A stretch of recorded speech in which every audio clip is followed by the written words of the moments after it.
नमस्कार विद्यार्थी मित्रांनो, मी ॲडव्होकेट सचिन मोरे. आपण 2023 मध्ये नवीन बॅचेस डिपार्टमेंटल PSI परीक्षेच्या तयारीसाठी सुरू करत आहोत. ज्याही विद्यार्थ्यांना फक्त मुख्य परीक्षेच्या मार्गदर्शनाची गरज आहे त्यांच्यासाठी तशी बॅच आहे, आणि ज्या विद्यार्थ्यांना पूर्व आणि मुख्य असं मार्गदर्शन हवं त्यांच्यासाठी तशी ही बॅच आहे. तर मित्रांनो, departmental PSI batch 2023 by advocate Sachin More. माझा मोबाईल नंबर आहे. तुम्हाला कोणत्याही प्रकारची माहिती हवी असल्यास मला कॉल करा 98 220 72 871. तर आपण कोर्स 1 ज्याच्यामध्ये आपण पूर्व परीक्षा इंग्रजी वगळू 75 मार्क, समाज सुधारक, शास्त्रीय राष्ट्रांशी संबंध, अर्थशास्त्र, राज्यघटनेचा जो काही भाग आहे, तुम्हाला चालू घडामोडी, असं संपूर्ण 75 मार्क मीच घेणार आहे सर्व विषय. आणि मुख्य परीक्षा 300 गुण असं कोर्स 1 मध्ये आपण संपूर्ण प्रोव्हाइड करणार आहोत. म्हणजे जर तुम्ही माझ्याकडे कोर्स 1 जॉईन केला तर तुम्हाला फक्त इंग्रजी ग्रामर 25 मार्काचं कुठेतरी बाहेर करावं लागणार आहे.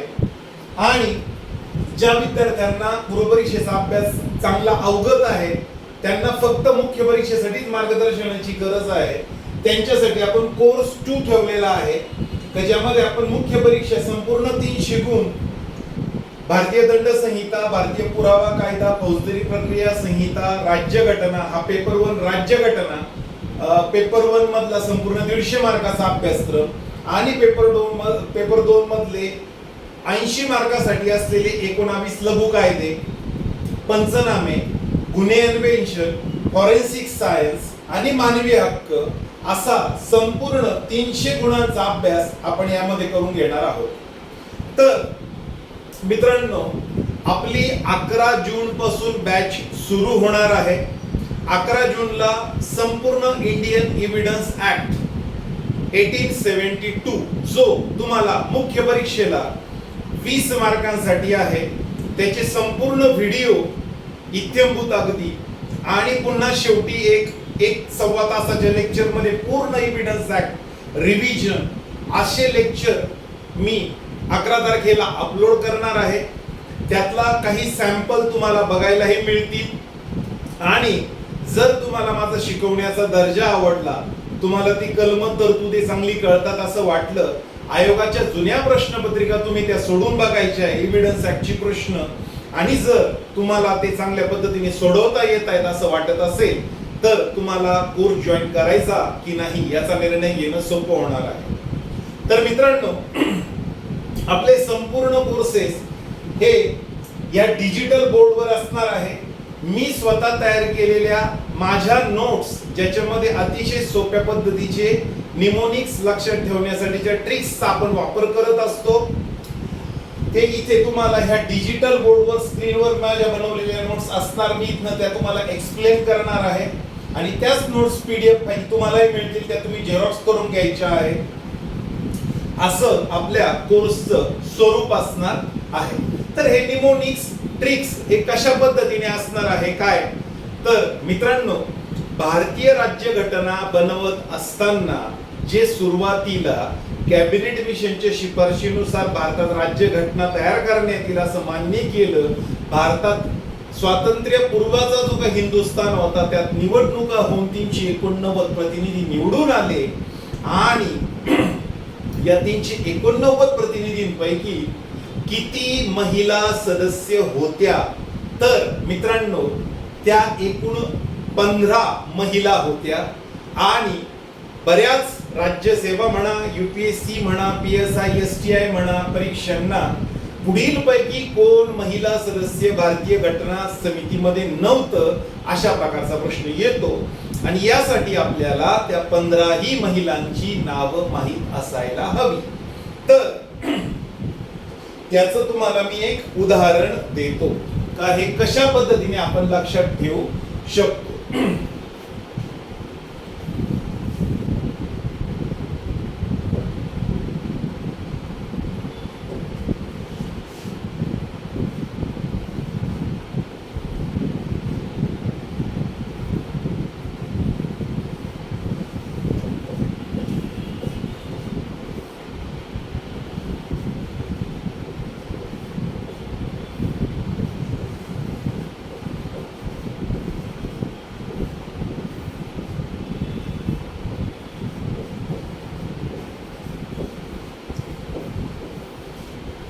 बघा मित्रांनो, भारतीय संविधान निर्माण करण्यासाठी जी समिती होती त्यातल्या 15 महिला सदस्यांच्या नावातली आपण काही अध्यक्षरे घेऊन हा निमोनिक्स बनवला. तो निमोनिक्स आहे 20 दुबेरा हरेपू लिसुक स्वाद मम्मा. अगदी दोनदा तीनदा वाचला तर सहज लक्षात राहण्याजोगा आहे. वी म्हणजे विजयलक्ष्मी पंडित, स म्हणजे सरोजिनी नायडू, ज्या 1925च्या कानपूर काँग्रेसच्या अध्यक्षा होत्या आणि इतिहासामध्ये आपण बघतो सविनय कायदेभंग चळवळीमध्ये धारासाना सत्याग्रहाचं नेतृत्व त्यांनी केलं होतं. दुर्गाबाई देशमुख, बेगम रसूल. मित्रांनो, आपल्या अभ्यासात 2 बेगम येतात, एक राज्यघटनेत येते, एक इतिहासात येते. मग ही बेगम कोणती? राज्यघटना अभ्यासताना जिचं नाव र पासून सुरू होतं ती राज्यघटनेची, बेगम रसूल राज्यघटनेची. मग इतिहासातली कोणती? बेगम हजरत मल. 1857च्या बंडामध्ये 2 जण नेपाळला इंग्रजांविरुद्ध हरून पळून गेले. एक म्हणजे नानासाहेब पेशवा आणि दुसरा बेगम हजरत बल, अवधच्या नावाची ती पत्नी होती. तर बेगम रसूल, राजकुमारी अमृता कौर, हंसाबेन मेहता, रेणुका रे, पूर्णिमा बॅनर्जी, लीला रॉय, सुचेता कृपलानी, जी भारतातली पहिली महिला अशी होती कधी एखाद्या राज्याची मुख्यमंत्री झाली, आणि कमला चौधरी, अम्मू स्वामीनाथन, दक्षयानी वेलायुधन, मालती चौधरी आणि ॲनी मस्करे, अशा या 15 महिला आहे. अशा पद्धतीने मित्रांनो, जर तुम्ही ज्या गोष्टी तुम्हाला स्मरणात ठेवायला पर्यायच नाहीये, ही काही समजून घेण्याची गोष्ट नाही, ही रट्टाच मारण्याची गोष्ट आहे, पण तेही आपण सोप्या पद्धतीने कसं लक्षात ठेवतो, तर या अशा ट्रिक्स आपल्याकडे आहे. तुम्हाला त्या सगळ्या विषयांमध्ये त्या मिळणार आहे. जसं मी तुम्हाला आणखी एक उदाहरण देतो की पुरावा कायद्याच्या कलम 63 मध्ये तुम्हाला दुय्यम पुरावा कशाला म्हणायचं याच्यासाठी प्रयास मुनी हा निमोनिक्स तुम्ही लक्षात ठेवायचा आहे. प्रयास मुनी. तर मित्रांनो, कलम 63 मध्ये 5 उपकलम आहे. प्र म्हणजे या कायद्यामध्ये उल्लेख केलेले प्रमाणित प्रती म्हणजे सगळे दुय्यम पुरावा होय. या म्हणजे यांत्रिक प्रक्रियेने तयार केलेले आणि ताडून पाहिलेले. ताडून पाहिलं म्हणजे ज्याच्यावरनं बनवलंय त्याप्रमाणे आहे का, त्याला म्हणायचं ताडून पाहणं. 2 संप्रतिलेख निष्पादित केले असेल ते वगळून, ज्यांनी वगळून संप्रतिलेख निष्पादित नाही केले त्यांच्यासाठी तो दुय्यम पुरावा. ज्यांनी संप्रतिलेख निष्पादित केले त्यांच्यासाठी तो अव्वल पुरावा आहे. कलम 62च्या व्याख्येनुसार ज्यांनी संप्रतिलेख निष्पादित नाही केले त्यांच्यासाठी तो दुय्यम पुरावा आहे. त्यानंतर मूळ प्रतिवर्ण बनवलेले आणि त्याच्याशी ताडून पाहिलेले, तर त्यालाही म्हणायचं दुय्यम पुरावा. आणि नी म्हणजे निवेदन. मूळ प्रत ज्याने पाहिलेली आहे आणि ती पाहिली असल्याचं, वाचली असल्याचं जे काही कथन तो न्यायालयापुढे तोंडी निवेदन करतो, त्या तोंडी निवेदन करण्याला सुद्धा म्हणायचं आहे दुय्यम पुरावा. कलम 63 ला याच्यापेक्षा वेगळा प्रश्न येऊ शकत नाही. तर मित्रांनो, अशा मी विविध विषयांमधल्या तुम्हाला विविध प्रकारच्या ट्रिक्स ज्या आहेत त्या सांगू शकतो आणि संपूर्ण अभ्यासक्रम हा अशा आपण सोप्या पद्धतीने करणार आहोत. तर तुम्हाला अभ्यास कसा होईल, आपला लेक्चरचा दर्जा कसा असेल याचा बद्दल एक हिंट यावी म्हणून मी पुरावा कायद्याची जी काही सुरुवात आहे थोडीशी ती पटकन आपल्या समोर सादर करतो आणि मग याच्यावरनं तुम्हाला कोर्स जॉईन करायचा की नाही, आपल्या कोर्सची जी काही फी राहणार आहे आणि ड्युरेशन राहणार आहे, तो तुमची परीक्षा आजपासून 6 महिने 12 महिने की 18 महिन्यांनी होऊ द्या, आपला जो कोर्स आहे त्याच फी मध्ये तुम्हाला शेवटपर्यंत मिळणार आहे. त्यामुळे जर आपल्यापैकी कोणी म्हणत असेल की बघू 6 महिन्यांनी जाहिरात येऊ द्या, तर तेव्हाही तुम्हाला तेवढीच फी लागणार आहे, पण तुम्हाला कमी वेळ मिळेल अभ्यासाला. तेच तुलनेने तुम्ही लवकर अभ्यास सुरू केला, त्याच फी मध्ये तुम्हाला जास्त वेळ अभ्यासाला मिळणार आहे आणि तुम्ही अधिक चांगल्या आत्मविश्वासाने पेपरला सामोरे जाऊ शकता. तर मित्रांनो, भारतीय पुरावा कायदा 1872, 1 सप्टेंबर 1872 ला हा कायदा जो आहे तो लागू झालेला आहे. सुरुवातीला तो जम्मू काश्मीर वगळता संपूर्ण भारत, जम्मू काश्मीर सोडून उर्वरित भारत असं म्हटलं तरी चालेल, तेवढ्यासाठी लागू होता. भौगोलिक दृष्ट्या मात्र 2019 मध्ये भारतीय संविधानात झालेल्या दुरुस्तीनुसार आता तो भारताला संपूर्ण जम्मू काश्मीर सह सुद्धा लागू आहे. आणि याचं जे कलम 1 आहे त्याचं कोणत्याही कायद्याचं कलम 1 सारखंच असतं, संक्षिप्त नाव, व्याप्ती आणि तो लागू कधी झाला. या कायद्याचं संक्षिप्त नाव भारतीय पुरावा अधिनियम 1872, तर तो लागू झालेला आहे 1 सप्टेंबर 1872 पासून. आणि त्याची व्याप्ती म्हणजे भौगोलिक दृष्ट्या त्याची व्याप्ती जी आहे, तर पूर्वी म्हणायचो जम्मू काश्मीर वगळून किंवा जम्मू काश्मीर खेरीज करून उर्वरित भारत, परंतु आता मात्र संपूर्ण भारत म्हणायचा आहे. हा कायदा 1 सप्टेंबर 1872 ला लागू झाला. मित्रांनो, हा कायदा प्रकरण परत्वे कशा कशाला लागू आहे आणि कशा कशाला लागू नाही. बघा, भौगोलिक दृष्ट्या जर म्हटला तर पूर्वी तो जम्मू काश्मीर खेरीज करून उर्वरित भारताला, आता मात्र संपूर्ण भारताला. हे झालं भौगोलिक दृष्ट्या.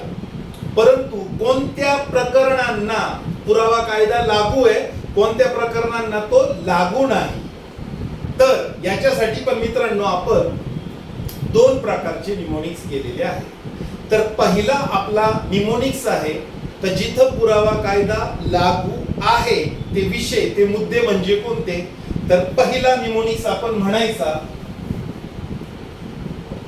न्या न्या. या दोन्ही न्याचा अर्थ होतो न्यायालय.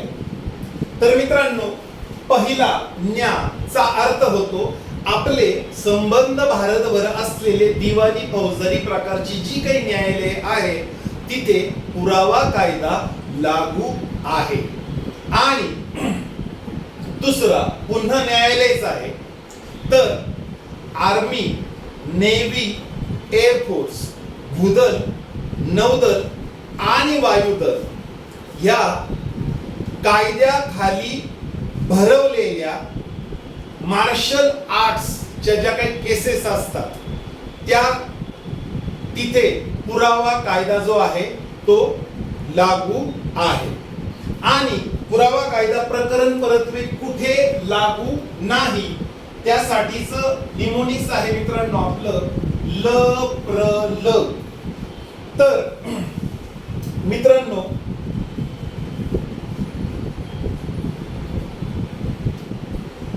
लवादा पुढील कार्यवाहीला पुरावा कायदा लागू नाही. लवाद म्हणजे काय असा एक प्रश्न तुम्हाला पडू शकतो.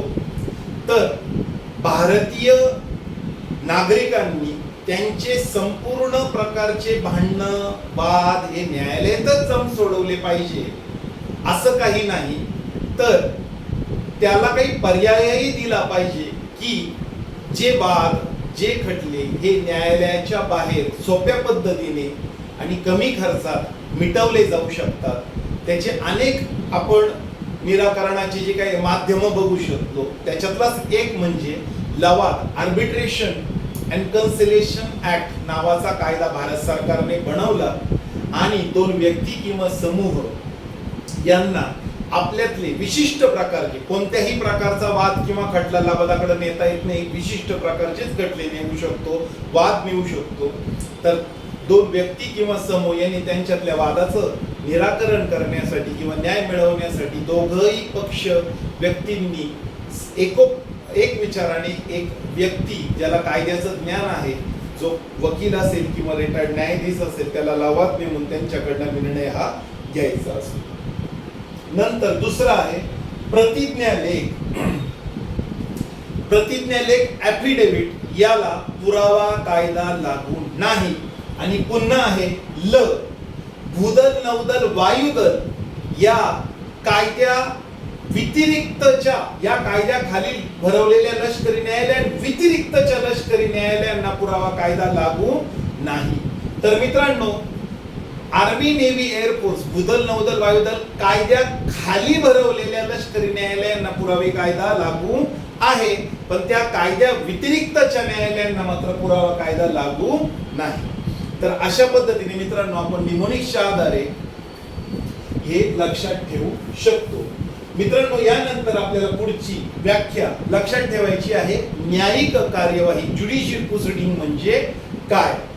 दोन व्यक्ती किंवा समूह यांच्यातील हक्क संबंध याचा जेव्हा निर्णय लावायचा असतो तेव्हा त्याला न्यायिक कार्यवाही असे म्हणतात. तर मित्रांनो, यावर प्रश्न येतात. आता बघा, अमुक एक जमीन जी आहे ती सचिन मोरेची आहे की अमोल कुपाडे यांची आहे. माझा एक विद्यार्थी आहे मुंबई ठाण्यामध्ये, ते कॉन्स्टेबल म्हणून आहे, त्यांचं नाव घेतलं आलं माझ्या मुखात. तर माझी आहे की अमोल कुपाडे यांची आहे आणि आमचं भांडण कोर्टात गेलं. तर या संदर्भात न्यायालय जी काही कार्यवाही करणार आहे, न्यायिक चौकशी करणार आहे, तिला न्यायिक कार्यवाही किंवा ज्युडिशियल प्रोसिडिंग म्हटलं जाईल. परंतु एक बेवारस प्रत आहे आणि त्याचं त्या व्यक्ती कोण आहे, मृत झालेला माहित नाही, त्याची चौकशी करणं म्हणजे तिला काही न्यायिक कार्यवाही म्हणता येणार नाही. किंवा जिल्हा परिषदेच्या मुख्य कार्यकारी अधिकारी जो ग्रामपंचायतीची कार्यालयीन तपासणी करतो त्यालाही न्यायिक कार्यवाही म्हणता येणार नाही. किंवा धरण बांधायला योग्य जागा कोणती या संदर्भात कलेक्टरने किंवा विभागीय आयुक्ताने काही चौकशी केली तर त्यालाही न्यायिक कार्यवाही म्हणता येणार नाही. जसं तुम्हाला कलम 45 खाली प्रश्न येतात, पुढील पैकी कोण तज्ञ, एक्सपर्ट नाही, तर वी क शाह पी नावाच्या निमोनिक्सने आपण ते लक्षात ठेवतो.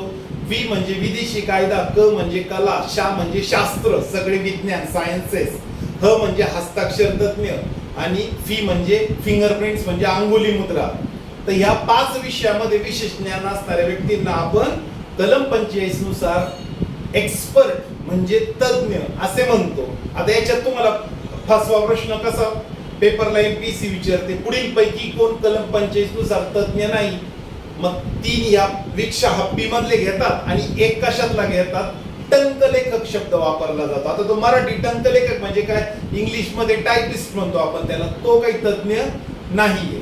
तर अशा प्रकारे प्रश्नांची रचना केलेली असते. आपण व्यवस्थित त्याला आत्मविश्वासाने सामोरं जाऊन तो मार्क आपल्या पदरात हा पाडून घ्यायचा आहे.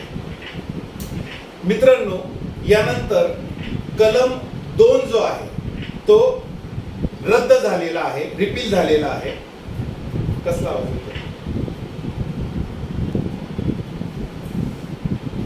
कलम 3 मधल्या ज्या 10 व्याख्या आहे मित्रांनो आणि कलम 4 मधल्या 3 व्याख्या या अत्यंत महत्वाच्या आहे. ज्याला या व्याख्या कळाल्या त्याला पुरावा कायदा चांगला कळाला, 20 पैकी 20 मार्क तो घेईल. आणि कुठेतरी या पुरावा कायद्या कळण्याचा संबंध तुमच्या भारतीय दंड संहिता, फौजदारी प्रक्रिया संहिता आणि इतर कायदे अभ्यासनाशीही त्याचा संबंध येतो आणि त्यांचंही आकलन तुमचं चांगलं होतं हे लक्षात घ्या मित्रांनो. माझा अत्यंत अतिशय आवडता असा हा पुरावा कायदा आहे, ज्याची रचना, त्याची एकंदरीत शब्दांची जी काही निवड केलेली आहे ती आजही 1872 सालचा जो कायदा आहे आज 2023 मध्येही आपल्या न्यायदान प्रक्रियेमध्ये अतिशय जपखल म्हणून आपल्याला उपयोगी येतो असा पुरावा कायदा आणि ज्याच्यातल्या महत्वाच्या 10 व्याख्या आपण थोडक्यात बघणार आहोत. मित्रांनो, कलम 3 मधली पहिली व्याख्या आहे कोर्ट, न्यायालय कशाला म्हणायचं. यामध्ये सर्व न्यायाधीश, दंडाधिकारी आणि ज्यांना शपथेवर पुरावा घेण्यास प्राधिकृत केलेले आहे असे व्यक्ती, या तिघांचा समावेश न्यायालय व्याख्येत होतो. आणि खाली दुसरी ओळ आहे मित्रांनो, ती महत्वाची आहे, न्यायालय या व्याख्येत लवादाचा समावेश होत नाही. याच्यावर तुम्हाला असाच प्रश्न येतो, पुढील पैकी कोणाचा समावेश न्यायालय किंवा कोर्ट या व्याख्येत होत नाही? पहिले 3 जण, न्यायाधीश होतो, दंडाधिकारी होतो, 3 ज्यांना शक्तीवर पुरावा घेण्यास कायद्याने प्राधिकृत केलेले त्यांचा पण समावेश न्यायालय व्याख्येत होतो, आणि 4था लवादाचा समावेश न्यायालय या व्याख्येमध्ये होत नाही. मित्रांनो, दुसरी व्याख्या आहे फॅक्ट, तथ्य. व्यावहारिक जीवनात आपण तथ्य शब्दाचा चुकीचा अर्थ घेतो. आपण जसं बोलतो अरे यार तो वेडा आहे, त्याच्या वागण्या बोलण्यात काही तथ्य नाहीये. तर हे आपण वेगळ्या अर्थाने व्यावहारिक जीवनामध्ये बोलत असतो, परंतु कायद्याच्या भाषेत तथ्य शब्दाचा अर्थ वेगळा आहे. आपण सर्वप्रथम व्याख्या बघूया मित्रांनो. इंद्रिय गोचर होणारी कोणतीही वस्तू, परिस्थिती, वस्तूंमधील संबंध, हा झाला व्याख्येचा पहिला भाग. आणि दुसरा भाग, कोणत्याही व्यक्तीला जिचे भान होऊ शकते अशी मानसिक अवस्था, यांचा समावेश तथ्य या व्याख्येत होतो.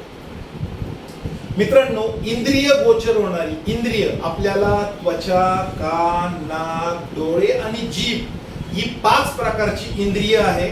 कानाला ऐकू येतं, डोळ्यांना दिसतं, जिभेला चव कळते, नाकाला सुगंध दुर्गंध आणि त्वचेला सगळ्या प्रकारचे स्पर्श कळतात. मग अशा ह्या पंचेंद्रिय जी काही आपली, त्यांनी आपल्याला इंद्रिय गोचर होणारी म्हणजे इंद्रियांना जाणवणारी कोणतीही वस्तू, परिस्थिती आणि वस्तूंमधील संबंध, हे जे काही आपल्याला या पंचेंद्रियांनी समजतात त्यांना सुद्धा तथ्य म्हणायचं. आणि मित्रांनो, व्याख्येचा दुसरा भाग की कोणत्याही व्यक्तीला जिचे भान होऊ शकते अशी मानसिक अवस्था म्हणजे सुद्धा तथ्य होय. कोणताही व्यक्ती म्हणजे तो नॉर्मल पर्सन असला पाहिजे, ॲबनॉर्मल व्यक्ती तो चालणार नाही. तर अशी ही व्याख्या मित्रांनो. मग या तथ्य व्याख्येनुसार आपल्याला जर काही उदाहरणं पाहिले तर ती व्याख्या अधिक चांगली आपल्याला समजेल. की माझ्या अंगामध्ये आता हाफ स्लीव्हचा टी शर्ट आहे. मी तुम्हाला आपल्या 11 जून पासून सुरू होणाऱ्या डिपार्टमेंटल PSIचं स्वरूप काय असेल बॅचचं, याबद्दल हा व्हिडिओ मी बनवतोय. हे सुद्धा तथ्य आहे. तुम्हाला मी शिकवत असलेल्या आता या जगा पुरावा कायद्याची व्याख्या त्या ऐकायला अतिशय इंटरेस्ट येतोय, हे सुद्धा तथ्य आहे. तुम्ही सर्वजण पोलीस दलामध्ये नोकरी करत आहात, हे तथ्य आहे. येणारी डिपार्टमेंटल PSIची परीक्षा आपल्याला देऊन पद मिळवायचंय आपल्याला, अशी तुमची मनात इच्छा आहे, हे सुद्धा तथ्य आहे. आपण सूर्यापासून बुध नंतर शुक्र नंतर क्रमांक 3 वर असलेल्या पृथ्वी ग्रहावर असलेल्या एकूण 7 खंडांपैकी सगळ्यात मोठा आशिया खंड, त्या आशिया खंडातला देश भारत, भारतातलं राज्य महाराष्ट्र, इथे आपण तुम्ही आम्ही राहतो, हे सुद्धा तथ्य आहे. मित्रांनो, पृथ्वी सूर्याभोवती फिरते, हे सुद्धा तथ्य आहे. त्यानंतर सूर्य सगळ्या ग्रहांना घेऊन आकाशगंगेच्या केंद्राभोवती फिरतो, हे सुद्धा तथ्य आहे. 2014 पासून नरेंद्र मोदी भारताचे पंतप्रधान आहेत, हेही तथ्य आहे. भारतात प्रथमच एक आदिवासी व्यक्तीही म्हणू आणि महिलाही म्हणू भारताच्या राष्ट्रपती द्रौपदी मुर्मू ह्या झाल्या आहेत, हे सुद्धा तथ्य आहे. महाराष्ट्र हे क्षेत्रफळाच्या दृष्टीने भारतात क्रमांक 3चं राज्य आहे, हे सुद्धा तथ्य आहे. त्यानंतर भगतसिंग यांनी 1924 ला हिंदुस्थान रिपब्लिक आर्मी ही जी सचिदानंद सन्या चंद्रशेखर आझादांनी सुरू केलेली क्रांतिकारी संघटना होती, तिच्या नावात समाजवादी हा एक शब्द टाकावा यासाठी भगतसिंग प्रचंड आग्रही होते. आणि 1928 ला त्या संस्थेच्या नावामध्ये बदल होऊन समाजवादी शब्द इन्सर्ट झाला. Hindustan socialist republic army. भगतसिंगांचं त्यामागचं म्हणणं काय होतं?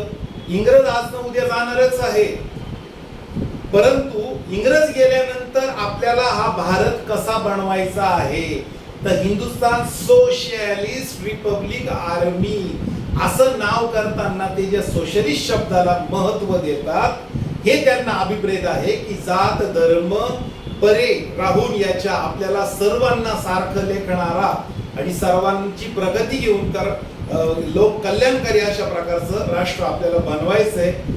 यासाठी भगतसिंग त्या आग्रही होते तसं नाव करण्यामध्ये, हे सुद्धा तथ्य आहे. तर मित्रांनो, तुमच्या समोर हा 75 इंची व्हीसोनिक कंपनीचा डिजिटल बोर्ड आहे, हे सुद्धा तथ्य आहे. मित्रांनो, अशी तथ्य यावर आपण अनेक उदाहरणं देऊ शकतो. महाराष्ट्राचे मुख्यमंत्री सध्या एकनाथ संभाजी शिंदे हे आहेत. हे सुद्धा तथ्य आहे. नामिबिया आफ्रिका खंडातल्या या देशातून आपण काही चित्ते आणले आणि ते मध्य प्रदेश मधल्या एका अभयारण्यामध्ये सोडले, त्यातले काही मेले पण, हे सुद्धा तथ्य आहे. एखादा मुलगा परीक्षेत पास झाला म्हणून त्याच्या आई वडिलांना आनंद झाला, हे सुद्धा तथ्य. व्याख्येचा दुसरा भाग, कोणत्याही व्यक्तीला तिची भान होऊ शकते याची मानसिक अवस्था. एखाद्या कुटुंबातल्या कोणाचा तरी अपघात झाला, ही बातमी घरात येऊन धडकली आणि घरचे सगळे अत्यंत चिंताग्रस्त झाले, हे सुद्धा तथ्य आहे. तर मित्रांनो, अशा प्रकारे तथ्यची अनेक उदाहरणं देता येतील. दुसरं, यानंतरची पुढची व्याख्या मित्रांनो, संबंध म्हणजे रिलेव्हंट. पुरावा कायद्याच्या प्रकरण 2 कलम 5 ते 55 मध्ये वर्णन केल्याप्रमाणे एक तथ्य हे दुसऱ्या तथ्याशी संबंधित असेल तर पहिले तथ्य हे दुसऱ्याशी संबंध रिलेव्हंट आहे असं म्हटलं जातं. चौथी व्याख्या मित्रांनो, वाद तथ्य, फॅक्ट इन इश्यू. कोणत्याही दाव्यात किंवा कार्यवाहीत प्रपादिलेलं किंवा नाकबूल केलेलं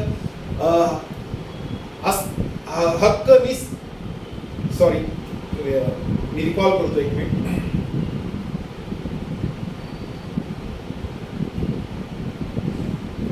सुरुवात करूया.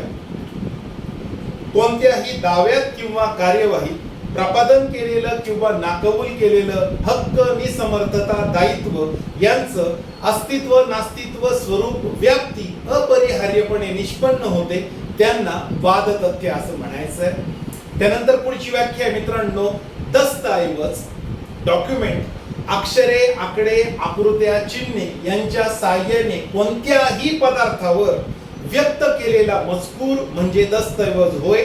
कोणताही पदार्थ, तो काही पांढरा शुभ्र कागदच पाहिजे असं काही नाही, हा याच्यातला महत्वाचा शब्द आहे व्याख्यातला. मित्रांनो, पुढची व्याख्या आहे पुरावा. पुरावा 2 प्रकारचा आहे, तोंडी पुरावा आणि लेखी पुरावा.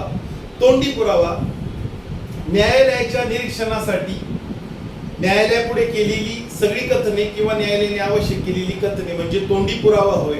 आणि लेखी पुरावा म्हणजे न्यायालयाच्या निरीक्षणासाठी हजर केलेले सर्व दस्तऐवज म्हणजे लेखी पुरावा होय. मित्रांनो, आता पुढच्या 7वी, 8वी आणि 9वी व्याख्या शाबित, नाशाबित आणि बिनशाबित या आहे. शाबित, जेव्हा आपणापुढील सर्व बाबींचा विचार केल्यानंतर, आता इथे आपणापुढील सर्व बाबींचा विचार केल्यानंतर म्हणजे लक्षात घ्या की मी न्यायालय आहे आणि माझ्या पुढे एखादा खटला, दावा, निर्णय करण्यासाठी आलेला आहे. एखादं तथ्य अस्तित्वात आहे किंवा नाही, तर मी माझ्या समोर जे काही पुरावे आले असतील सगळे, कोणाचे तोंडी पुरावे, वेगवेगळे दस्तऐवज, कोणाचे तज्ञांची रिपोर्ट, तर आपणापुढे म्हणजे न्यायालय म्हणतं माझ्या पुढे आलेले जे काही सगळे दस्तऐवज, सगळे पुरावे यांचा विचार करता एखादे तथ्य अस्तित्वात आहे असा न्यायालयाचा समज होतो. ही झाली व्याख्येची एक बाजू. दुसरी बाजू, न्यायालय काय म्हणतं, अरे यार, माझ्या समोर हे कागद, हे पुरावे, अशा तोंडी साक्षी आल्या तर मला असं वाटतं की हे तथ्य अस्तित्वात आहे. आणि असेच सगळे पुरावे एखाद्या प्रुडंट मॅन म्हणजे ज्याची सदसद विवेक बुद्धी चांगली आहे, जो शहाण्या बुद्धीचा आहे, अशा व्यक्ती पुढे जर हे सगळं आलं असतं तर तोही व्यक्ती म्हटला असता की हे तथ्य अस्तित्वात आहे. अशी जेव्हा न्यायालयाची खात्री होती तर न्यायालय म्हणतं माझ्या पुढे आलेले कागदपत्र, दस्तऐवज याच्यावरनं मला तथ्य अस्तित्वात आहे वाटतं.